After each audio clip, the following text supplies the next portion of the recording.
Alrighty, guys, we are live. Um, just want to make sure it's not laggy or anything.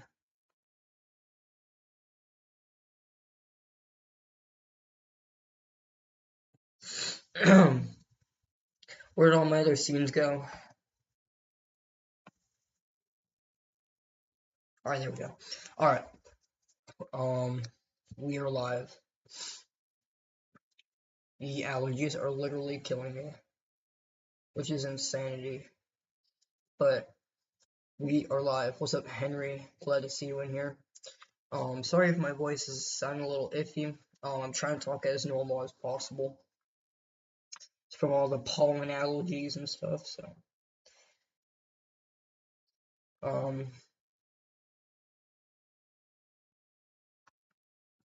But let's hop right into it here.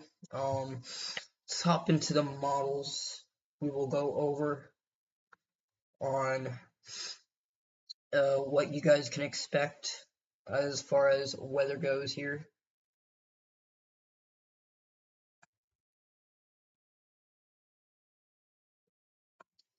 We'll go on the trough. All right. So as we go into time here, you see this trough up here into the northeast. That is going to allow for some cooler conditions for a lot of the northeast for now. At the same time, at this moment, we do have a ridge in place, which is going to keep things above average in the west, but that's not going to last long as we're going to have a pattern flip here where it's going to be cooler than average for the western part of the United States, and then above average for a lot of the United States, or a lot of the eastern United States rather. So as we go into time here, like I said, we're going to get this little bit of a low pressure come up from the Pacific here, and that might allow for some minimal severe weather, but not much. But our trough, you can see our trough. I know it's not hard to, I know it's not as pronounced or not as amplified or not as what you would see with some major severe outbreaks, kind of troughs, but it's right here. It's currently, according to the GFS, it is in Nevada. And as we go in time here, a trough is going to move east. And as we go into, what is this? 15Z, Sunday, March 30th. So this is our severe weather day. And Saturday, we might have some minimal severe weather, but here's the thing. The capping. A capping is going to be a big issue. It's gonna be a really strong cap, which is why the SBC has taken out that 15% risk due to the amount of strong capping inversion that will be in place. So if we do see a storm fire, it's not really gonna bust through that cap, depending on how strong the cap is in some places. But as we go into time here, our trough somewhat more pronounced here, really in central Kansas, according to the GFS model here, and we got some pretty good southwesterly flow here. Now it's not as amplified, but here's the concerning part. When you have a trough like this with a lot of unstable air, known as instability, and a lot of moisture, we're gonna have to have forcing. And this storm right here, the storm system does not have a lot of forcing. That could mean two things. For one thing, our severe weather will be very minimal. But since we have so much thermodynamics, we're gonna have pretty good storm coverage here. But the forcing is not gonna allow those storms to go upscale and grow linear. What this is gonna do, according to the GFS, again, this is one scenario. There's a lot more scenarios that could happen with the storm system, but the GFS, here's one scenario where the forcing could, or the less forcing could rather, keep storms from actually going upscale and remain discrete for a good time here. Now that part is a little concerning because when you have minimal forcing, but yet you got a lot of thermodynamics, we're not going to have a really good upscale growth in our storm. And that's going to really set the stage for some really concerning supercells as they move into the Tennessee Valley, going into Dixie Valley even. Um, the forcing is not going to be as strong, but as you go farther near the low pressure, we're going to have a pretty good forcing mechanism here, which that's going to allow for some storms to grow linear rather than supercellular the more farther south you go. Excuse me, my bad, chat. Um, my bad, chat. I am really sorry.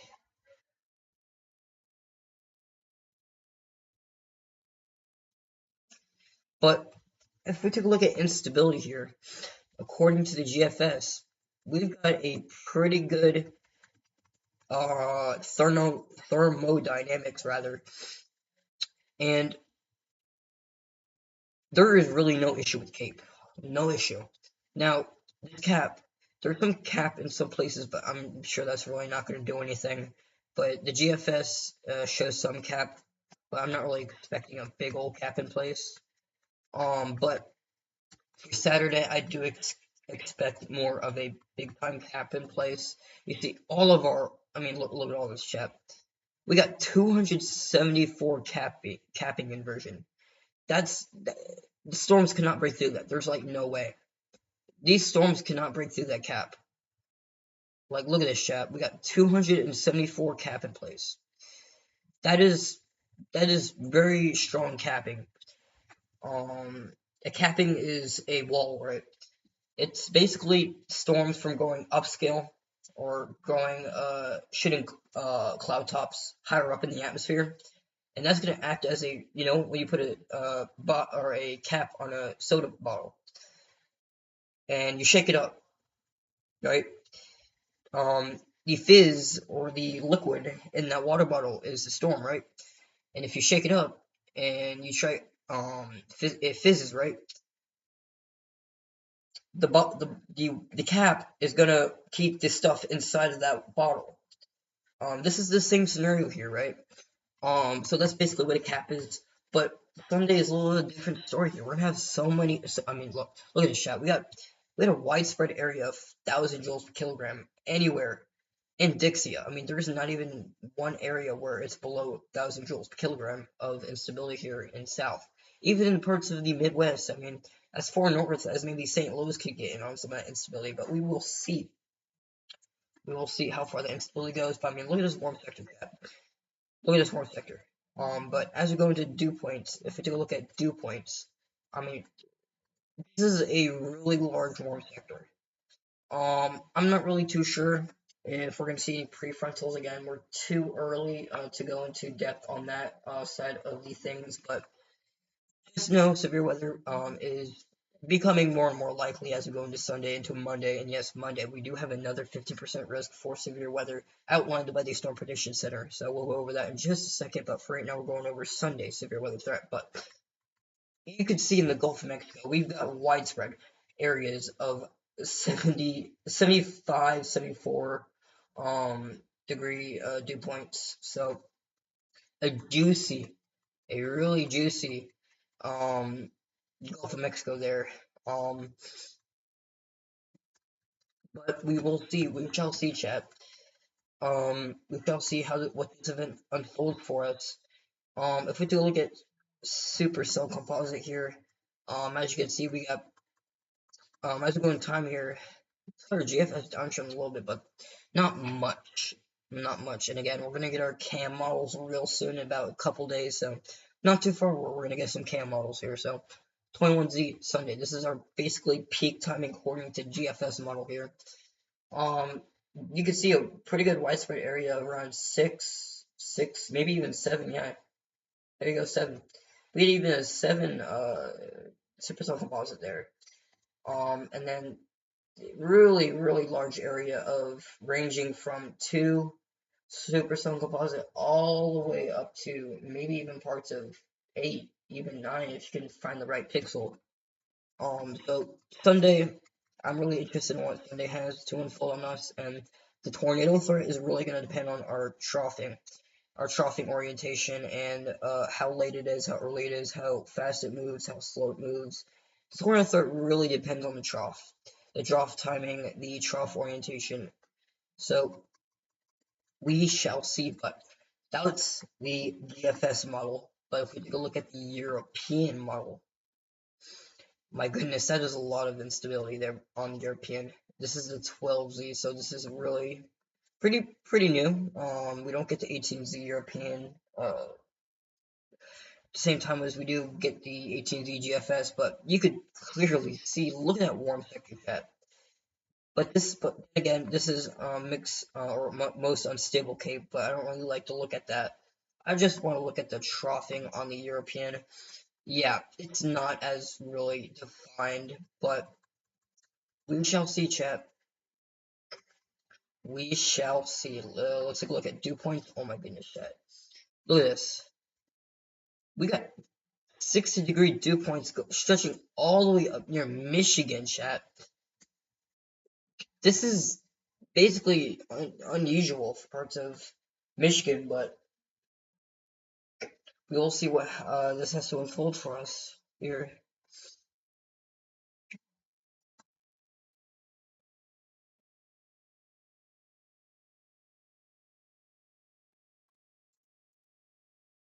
Jeez, that is crazy. But another model I'm going to look at is the Canadian. And as you can see, those dew points really go far north. But yeah, has some really high dew points going that far north. Take a look at instability here. Jeez, that is actually crazy.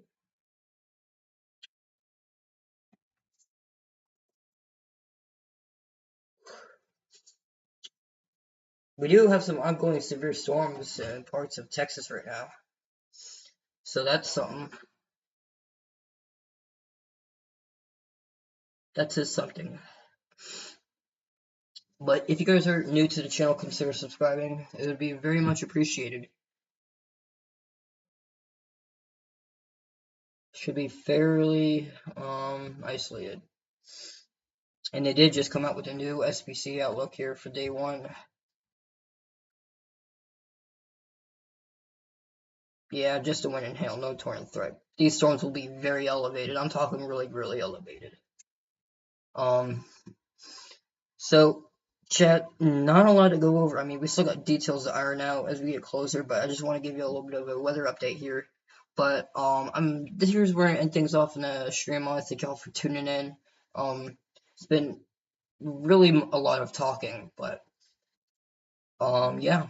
Like I said, if you're new to the channel, consider subscribing. We are at 323 subscribers, so really much appreciated if you subscribe to the channel. Also hit that like button. Also hit the notification button rather, so you know or you get the information when I go live. But yeah, here's where I end things off in the stream, and I'll see y'all in the next one. Peace out, chat.